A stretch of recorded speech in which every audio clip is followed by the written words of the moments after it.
Hello friends, स्वागत है आपका अपने यूट्यूब चैनल हैशटैग क्रिएटिव आरती पोरवाल में। दोस्तों, मैं हूं आरती और आज हम बात करेंगे एमसीसी के स्ट्रे वैकेंसी राउंड की। जी हां दोस्तों, आपको मालूम है कि एमसीसी का स्ट्रे वैकेंसी राउंड का रजिस्ट्रेशन का आज आखिरी दिन है। तो आज 6 तारीख है, आज आपके रजिस्ट्रेशन खत्म हो जाएंगे और कल आपकी कैंडिडेट लिस्ट जो एलिजिबल कैंडिडेट लिस्ट है, मेरिट लिस्ट में जिन कैंडिडेट्स को सिलेक्ट किया जाएगा उनका नाम आ जाएगा। लेकिन दोस्तों, इसके पहले एमसीसी ने अपनी ऑफिशियल वेबसाइट पर कुछ नोटिस निकाला है और सीट मैट्रिक्स निकाला है। तो मैं आपको पूरा एक वीडियो इसी के लिए मैंने बनाया है कि आपको सीट मैट्रिक्स के बारे में, कहाँ पर कितनी सीट्स हैं, कहाँ पे आपको काउंसलिंग के लिए जाना चाहिए, ये एडवाइस कर सकूं। तो दोस्तों, इसके पहले अगर अभी तक आपने मेरे चैनल को सब्सक्राइब नहीं किया है तो सब्सक्राइब कर लीजिए और उसके आगे जो बेल आइकन का बटन है उसे भी प्रेस कर दीजिए ताकि सारी लेटेस्ट इन्फॉर्मेशन आपको मिलती रहे। और अगर आपको ये वीडियो अच्छा लगे तो इसको लाइक और शेयर भी करिएगा। तो चलिए दोस्तों, देखिए एमसीसी ने क्या निकाला है। अपनी ऑफिशियल वेबसाइट पर नोटिस निकाला है, urgent attention candidates eligible to participate in stray vacancy round. दोस्तों, ये मैं आपको पहले भी अपने लैंग्वेज में पूरा अच्छे से एक्सप्लेन कर चुकी हूँ और मैं फिर डिस्क्रिप्शन में आपको उस वीडियो का लिंक डाल दूंगी, लेकिन एक बार आप रिवाइज कर लीजिए। As you are aware that the mop up round UG counselling 2020 got over on 29 December 2020 and the revised schedule of stray vacancy round for MBBS BDS seats has also been uploaded। तो दोस्तों, इसके regard में candidates को कुछ points दिए हैं, उनको follow करना है। मैं आपको एक एक पॉइंट अलग से एक्सप्लेन नहीं करूंगी, एक समरी के रूप में बता देती हूँ। दोस्तों, स्ट्रे वैकेंसी राउंड है वो आपका ऑफलाइन मोड में होगा, जैसा कि मैं बराबर आपको बता रही हूँ।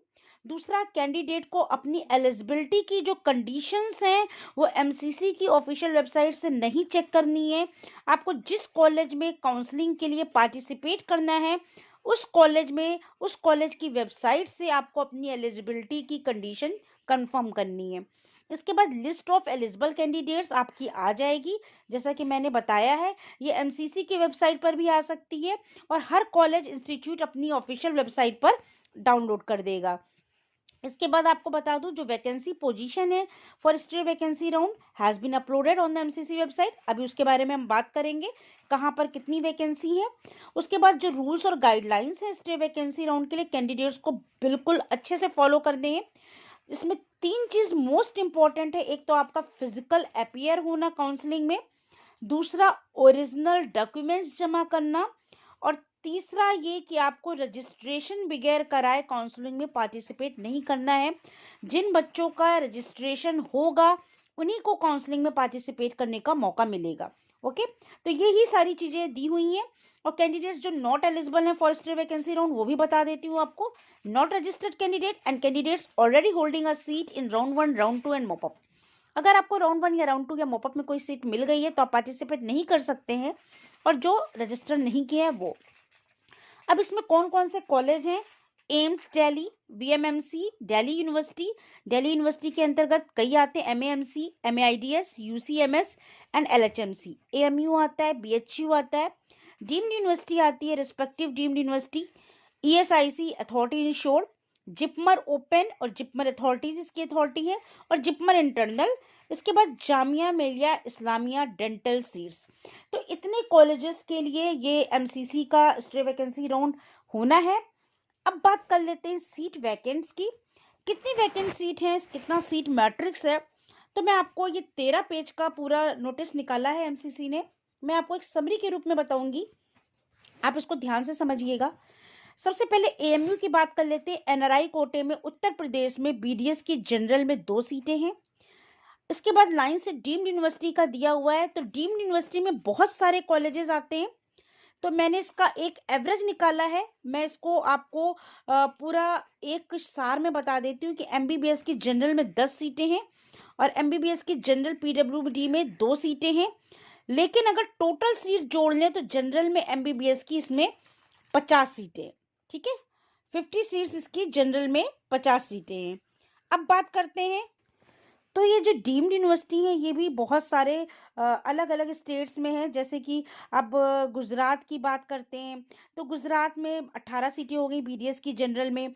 आंध्र प्रदेश की बात करेंगे तो एमबीबीएस की जनरल की 10 सीटें हैं। फिर दिल्ली की बात करेंगे तो एमबीबीएस की जनरल की पीडब्ल्यूडी कैटेगरी में 2 सीटें हैं। फिर गुजरात की बात करेंगे तो बीडीएस की जनरल में 29 सीट्स हैं। अब हरियाणा की बात करते हैं तो हरियाणा में बीडीएस की 50, फिर एक और कॉलेज में बीडीएस की 55 और जनरल में एमबीबीएस की हरियाणा में 16 सीटें हैं। तो इस तरह से आप देख सकते हैं कि हरियाणा में भी काफ़ी सीट मैट्रिक्स अच्छा है, बीडीएस के लिए भी काफ़ी अच्छा है और एमबीबीएस के लिए भी, तो आप यहाँ पर भी अप्लाई कर सकते हैं। इसके बाद बात कर लेते हैं झारखंड की। तो झारखंड में Manipal Tata medical college MBBS की 5 सीटें हैं। इसका भी मैंने वीडियो आपका सुबह डाउनलोड किया था, आप लोगों ने देखा होगा कल। मणिपाल का मैंने उसमें आपको इसका काउंसलिंग का टाइम, डेट, शेड्यूल डाल दिया है, आप वहां से भी इसका सीट मैट्रिक्स चेक कर सकते हैं। मणिपाल के बाद बात करते हैं हरियाणा के बाद झारखंड के बाद आइए कर्नाटका पर। कर्नाटका में देख रहे हैं लाइन से एमबीबीएस बीडीएस की बहुत सारी सीटें हैं। तो मैंने इसका एक एवरेज निकाला है, तो कर्नाटका में बीडीएस की 136 सीटें हैं और एमबीबीएस की 75 सीटें हैं। तो 75 और 136 बहुत बड़ा है, बहुत बड़ा नंबर है। तो आप समझ सकते हैं कि आपको सीट मिलने की चांसेस यहाँ पर ज़्यादा हैं। तो कुछ स्टेट ऐसे हैं जैसे कर्नाटका हो गया, महाराष्ट्र हो गया, तमिलनाडु हो गया, यहाँ पर बहुत सारी वैकेंसीज हैं। आप चाहें तो यहाँ पर डीम्ड कॉलेज में अपना काउंसलिंग करा सकते हैं, यहाँ पर आपको संभव है कि सीट मिल जाए। इसके बाद डीम्ड यूनिवर्सिटी में कर्नाटका के बाद बात करते हैं महाराष्ट्र की। महाराष्ट्र में भी मैंने एक एवरेज निकाला है, एमबीबीएस की सीट्स हैं 75, 75 और बीडीएस की सीट्स हैं 252। ठीक है। इसके पहले केरला में 4 एमबीबीएस की सीटें हैं। अब महाराष्ट्र के बाद हम बात कर लेते हैं उड़ीसा की। उड़ीसा में भी बीडीएस की 4, फिर एमबीबीएस की 1, फिर बीडीएस की 37 और एमबीबीएस की 1। तो इस तरह से एवरेज यही निकल रहा है कि हर जगह बीडीएस की सीट्स एमबीबीएस की सीट से बहुत ज़्यादा हैं। पुडुचेरी की बात करते हैं, एमबीबीएस की जनरल में 15 सीट हैं, फिर बीडीएस की 67 है, फिर पुडुचेरी का एक अगला कॉलेज है, वहाँ पर 5 सीट्स हैं और श्री लक्ष्मी नारायण इंस्टीट्यूट में 11 सीट्स हैं जनरल की। तो पुडुचेरी में भी बहुत अच्छा स्कोप है, आपको यहाँ पर भी सीट मिल सकती है। फिर बात कर लेते हैं तमिलनाडु की। दोस्तों तमिलनाडु में भी देखिए बहुत सारी सीट वैकेंट हैं। मैंने एवरेज निकाला है जिसमें एमबीबीएस की 80 सीटें हैं और बीडीएस की 157 सीटें। तो तमिलनाडु में भी बहुत सारे कॉलेजेस में जैसे आपका मीनाक्षी कॉलेज हो गया, यहाँ पर 49 सीट बीडीएस की हैं और एमबीबीएस की भी देख सकते हैं, जैसे 11 सीट्स हैं। यहाँ पर आपकी 10 सीट्स बीडीएस की हैं सविता डेंटल कॉलेज में।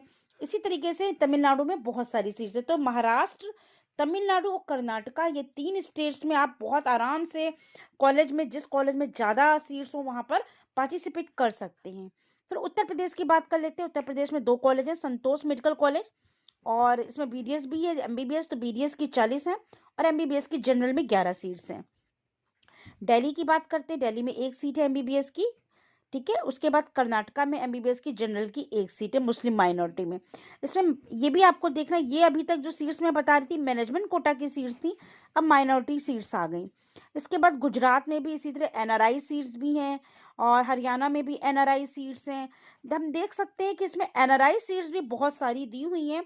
और आपको एक और बता दूं पॉइंट कि जितनी भी एनआरआई सीट्स हैं, अगर एलिजिबल एनआरआई कैंडिडेट्स नहीं मिलते हैं, सीट्स खाली रह जाती हैं, तो ये सारी सीट्स जनरल कैटेगरी में ट्रांसफ़र कर दी जाएंगी। तो जनरल कैटेगरी के जो स्टूडेंट हैं उनको ये सीट आराम से मिल सकती है और उनको जो फीस लगेगी वो जनरल कैटेगरी की लगेगी। लेकिन हाँ, ये कुछ डीम्ड यूनिवर्सिटी जो मैनेजमेंट कोटा की हैं, पेड वाली सीट्स हैं, वो हो सकता है कि एनआरआई कोटे की सीट्स को डोनेशन में दें। ऐसा पॉसिबल है लेकिन ज़रूरी नहीं है, क्योंकि इस बार कहा तो यही गया है कि पूरी जो काउंसलिंग होगी वो ट्रांसपेरेंट होगी, इसमें कोई भी चीटिंग नहीं होगी और आपको मेरिट के हिसाब से ही सीट मिलेगी। तो लेट अस सी, देखते हैं हम क्या होता है। इसके बाद हम बात कर लेते हैं इसी एनआरआई सीट्स में तमिलनाडु, पुडुचेरी और उसके बाद फिर उत्तर प्रदेश, दिल्ली, इन सब में। अब अच्छा, आईपीडी यूनिवर्सिटी इंटरनल की बात कर लेते हैं। तो दिल्ली में भी 4, 4, 1, 1 इस तरह की वैकेंसी दी हुई है। आईपी यूनिवर्सिटी में भी देख लीजिए, दिल्ली में कुछ वैकेंसी 10 सीटें आपकी देख लीजिए, जनरल बीडीएस में है। बीडीएस में ईडब्ल्यू नंबर की 2 सीट हैं। ईएसआई कोटा, बहुत से बच्चों ने मुझसे ईएसआई के लिए बहुत पूछा है, तो मैं आपको बता दूं हरियाणा में 1 सीट है। उसके बाद कर्नाटका में 2 सीटें हैं, फिर कर्नाटका में जो है बीडीएस की 2 सीटें हैं। तो ईएसआई कोटे में भी आपको सीटें काफ़ी मिल जाएंगी। फिर जवाहरलाल इंस्टीट्यूट में पोस्ट ग्रेजुएट मेडिकल कॉलेज, ये जिपमर में आपको 1 सीट है, जिपमर कराईकल में। एम्स की बात कर ले तो एम्स में पहले ही साफ हो चुका है कि 119 सीट्स हैं वैकेंट। अब कहाँ के एम्स में ज़्यादा सीट्स हैं? एम्स जम्मू में आपको सीट्स ज़्यादा मिलेंगी, लेकिन ओबीसी कैटेगरी की 6 सीटें हैं। और एम्स जम्मू में जनरल में एमबीबीएस की 6 सीटें हैं। तो आप जम्मू में आप अप्लाई कर सकते हैं। बाकी सब जगह पे कहीं पे 1 है, कहीं पे 2 है, इसी तरह की सीट्स हैं। लेकिन अगर आप चाहें तो एम्स राजकोट में देख लीजिए, 6 सीटें हैं, और एम्स जम्मू में 6 सीटें हैं एमबीबीएस की। तो इन 2 जगहों पे सबसे ज़्यादा सीट्स मुझे दिख रही हैं। बाकी सब जगह 1-1, 2-2 सीट्स है एम्स में। ठीक है, लेकिन टोटल सीट्स एम की आपको मैं बता दूं 119 हैं। तो हर स्टेट में आप देख सकते हो, उत्तर प्रदेश और गोरखपुर, जोधपुर, सब जगह पे 1-2 1-2 है। तो आप मेन याद रखिएगा जम्मू में, और आपको मैंने बताई जम्मू में 6 सीटें और राजकोट में। तो एम्स राजकोट और एम्स जम्मू में आप अप्लाई कर सकते हैं। फिर उत्तराखंड में भी काफ़ी सीट्स दी हुई हैं एम्स की, वही 5 सीट्स हमें यहाँ जनरल की एमबीबीएस की दिख रही हैं एम्स कल्याणी में, वेस्ट बंगाल में। तो यहाँ पर आप देख सकते हैं। फिर एम्स की 5 सीटें आपको रायबरेली में दिख रही हैं एमबीबीएस की। अच्छा ठीक है, फिर 9 सीट आपकी बीडीएस जनरल में है उत्तर प्रदेश में, डॉक्टर जेएडीसी में। 17 सीट बीडीएस की हमें सबसे ज़्यादा यहाँ पे दिख रही हैं जनरल कैटेगरी में, faculty of dentistry Jamia Millia में, इस्लामिया में, दिल्ली में। और उसके बाद बस एमबीबीएस की ओबीसी में 6 सीटें जिपमर कराईकल में। जिपमर कराईकल ये जो पुडुचेरी में है, यहाँ पर टोटल सीट्स हैं 6, 7, 8, 9, 6, 15, 4, 19 सीटें। 19 सीटें जिपमर में हैं।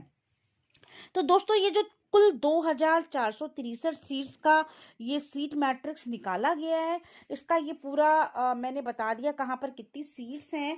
तो इसके हिसाब से आप जो है अपना काउंसलिंग कराइएगा, क्योंकि इसमें मैं पहले ही साफ कर चुकी हूँ आपको कि कोई भी आपको चॉइस फिलिंग नहीं करना है, कोई भी इंस्टीट्यूट आपको अलग से नहीं बुलाएगा। ये आपको डिसाइड करना है कि कहाँ के लिए काउंसलिंग कराना है। एक एलिजिबल कैंडिडेट लिस्ट आ जाएगी, अगर उसमें आपका नाम आता है, फिर आप जल्दी से जितने इंस्टीट्यूट हैं उसका सीट मैट्रिक्स देख लीजिएगा।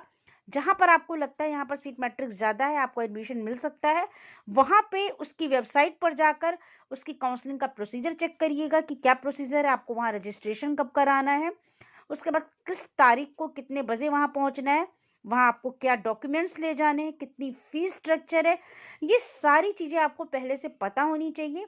इसके लिए आपको 7 तारीख यानी पर कल जो है कैंडिडेट लिस्ट निकलने के बाद बहुत समय मिल जाएगा, क्योंकि काउंसलिंग जहां तक 9 तारीख से स्टार्ट है, कहीं 9 को है एनआरआई की, कहीं 12 को है, कहीं 13 को है। तो इन्हीं तारीखों में आपकी काउंसलिंग पूरी होनी है। अगर आप एक से ज़्यादा 2 जगहों के लिए काउंसलिंग कराना चाहते हैं तो बिल्कुल जा सकते हैं, लेकिन डेट अलग अलग होनी चाहिए, क्योंकि आप अकेले एक हैं, 2 जगह एक साथ तो नहीं पहुंचेंगे। तो आपको फिजिकली अपीयर होना है। कहीं कहीं ऐसा लिखा है कि आप अपनी जगह पर किसी और को भेज सकते हैं, लेकिन कहीं कहीं पर आपको खुद ही फिजिकली अपीयर होना है। और दूसरी चीज़, ओरिजिनल डॉक्यूमेंट भी चाहिए। तो अगर आपने एक जगह जाके काउंसलिंग करा ली, वहाँ पर ओरिजिनल डॉक्यूमेंट जमा होंगे, वहाँ सीट ले ली, तो आपको दूसरी जगह काउंसलिंग नहीं करानी है। लेकिन अगर आप सोचते हो कि एक जगह काउंसलिंग में आपको सीट नहीं मिली है, तो शायद मैं दूसरी जगह जाके काउंसलिंग करा लूँ, तो आप करा सकते हैं। तो दोस्तों ये पूरी न्यूज़ थी सीट मैट्रिक्स के बारे में, स्ट्रे वैकेंसी की, और कुछ इंस्ट्रक्शन थे जो मैंने बता दी। अगर अभी भी आपको कोई कंफ्यूजन लगता है, और एक चीज़ और मैं आपको बता दूं, बच्चे कट ऑफ बहुत पूछ रहे हैं कि मैम कितना कट ऑफ जाएगा। दोस्तों ये बताना बहुत मुश्किल है कि आपको स्ट्रे वैकेंसी में कट ऑफ मैं नहीं बता सकती। हर जगह का जो है कोई कट ऑफ निश्चित नहीं है। जिस हिसाब से कैंडिडेट जाएंगे, उनके मार्क्स होंगे, उस हिसाब से मेरिट बनेगी। अगर 400 नंबर के बच्चे को भी एमबीबीएस कॉलेज मिल सकता है, हो सकता है ये तो गॉड नोस कि वहाँ पर कितने बच्चे किस कैटेगरी के किस मार्क्स के जाएंगे। तो डिपेंड करता है कि कितने बच्चे, किस तरह के मार्क्स के बच्चे वहां पर काउंसलिंग के लिए पहुंचे हैं। तो कुछ भी हो सकता है स्ट्रे वैकेंसी राउंड में, हम कुछ ये नहीं कह सकते कि इतने कट ऑफ। हाँ, आपको ट्राई ज़रूर करना चाहिए, लेकिन वहीं पर ट्राई करिएगा जहाँ का आपको फीस स्ट्रक्चर और सीट्स वैकेंट पूरा सब कुछ मालूम हो। तो दोस्तों ये पूरी न्यूज़ हो गई। अगर आपको ये न्यूज़ अच्छी लगी हो तो प्लीज़ मेरे चैनल को सब्सक्राइब करिएगा, मेरे वीडियो को लाइक और शेयर करिएगा। मैं ऐसी ही लेटेस्ट और अच्छी न्यूज़ आपके लिए ऑफिशियल लेकर आती रहूँगी।